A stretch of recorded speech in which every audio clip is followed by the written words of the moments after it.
Et c'est l'été dans l'hémisphère nord, le temps de l'oisiveté, des balades en espadrille, pourquoi pas, c'est toujours la star de la saison et ce depuis tant d'années maintenant. Pratiques, faciles à enfiler, elles peuvent aussi être différentes, elles peuvent être engagées, voire même conçues de manière écologique et responsable. Ce n'est pas un simple effet de mode.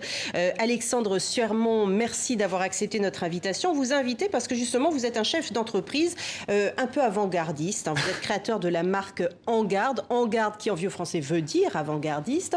Est-ce que vos chaussures le sont, vos espadrilles? Merci Isabelle. Alors effectivement, En-Garde signifie avant-garde en vieux français. On a lancé la marque avec ma sœur il y a 5 ans maintenant. En-Garde, c'est une histoire de vacances à la base, puisqu'on a un modèle qui est inspiré de l'espadrille, mais innovant car résistant à l'eau, ultra confortable et durable, pour une utilisation finalement qu'on veut aussi bien urbaine que balnéaire. Ça, c'était En-Garde il y a 5 ans. En-Garde a évolué. Aujourd'hui, la mission d'En-Garde, ce qu'on cherche à faire avec cette marque, c'est d'accompagner tous les moments du quotidien lors desquels on se sent aussi bien, aussi détendu qu'en vacances. Et heureusement, il y en a beaucoup, que ce soit le soir pour aller dîner au restaurant avec des amis ou par exemple le week-end à bouquiner dans son canapé. Voilà. C'est juste petite introduction sur En-Garde. Très marketing, c'est parfait. Moi, ce qui m'intéressait, c'est le matériau. C'est ça qui nous intéresse aujourd'hui. C'est au-delà de l'aspect, bien évidemment, du look de la chaussure. C'est qu'elles sont faites à base de produits écolos, parce qu'il y a une vraie démarche écologique dans votre... C'est une vraie marque engagée, effectivement. Et là, on a lancé un modèle qui s'appelle le modèle R, que voici, et qui est fait à partir de bouteilles de plastique recyclées. Donc ici, on a 3 bouteilles de plastique qui ont été broyées, le plastique a donc été broyé, filé, pour faire une matière qui s'appelle Recover, et qui va finalement habiller la partie supérieure de la chaussure, qu'on appelle l'empeigne. Donc ça, c'est 3 bouteilles de plastique recyclées, une doublure... Pour une paire de chaussures, 3 bouteilles recyclées. Absolument. Une doublure en coton bio et une semelle à mémoire de forme, anti-odeur et antibactérie. Tout ça avec une semelle extérieure qui est entièrement résistante à l'eau. Et alors, c'est pas parce que c'est fait avec des bouteilles de plastique que c'est résistant à l'eau. Question un peu bête, mais... Non, c'est pas la raison. L'objectif d'utiliser de la matière Recover, donc des bouteilles de plastique recyclées, c'est d'éviter d'utiliser du coton. On a aussi une gamme en coton, mais on essaie de faire évoluer la marque vers des engagements un peu plus forts au niveau de l'environnement.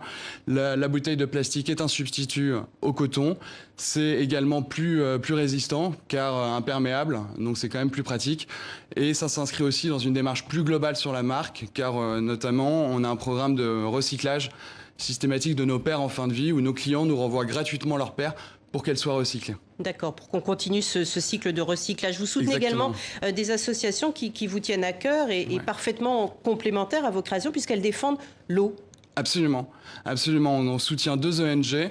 Une ONG qui s'appelle Solidarité Internationale, donc une ONG qu'on soutient depuis la naissance de la marque. Pour compenser les besoins en eau dans la production des toiles de coton, on va, avec Solidarité Internationale, redistribuer de l'eau dans les pays en crise, de l'eau potable.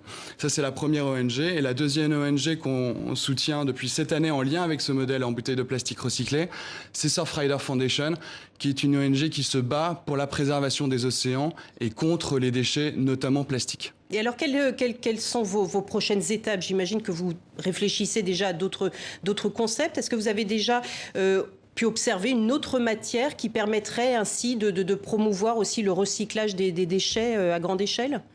Alors, il y a des projets de développement produits. Effectivement, on a lancé déjà l'année dernière, en fin d'année, un modèle d'intérieur fait en laine naturelle et en bouclette de coton recyclé, donc une chaussure d'intérieur.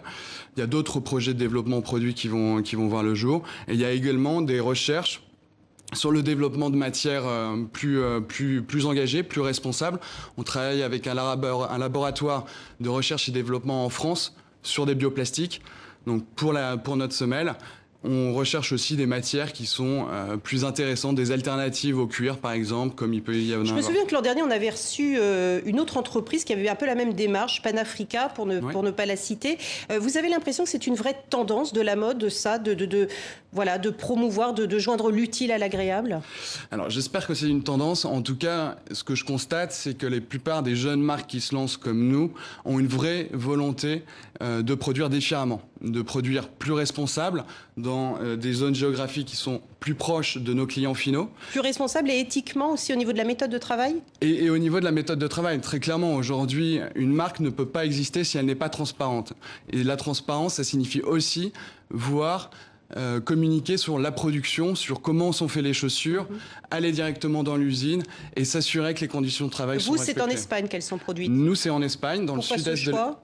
Alors, l'Espagne est le berceau de l'espadrille. Il y a la France et il y a l'Espagne. Et il y a un vrai savoir-faire en Espagne sur l'espadrille.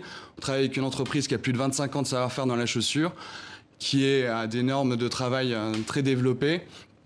Donc c'était un choix qui avait beaucoup de sens pour nous. Eh bien, merci beaucoup Alexandre Suermont de nous avoir Isabelle. parlé de cette chaussure éco-responsable. Merci beaucoup d'avoir été avec nous.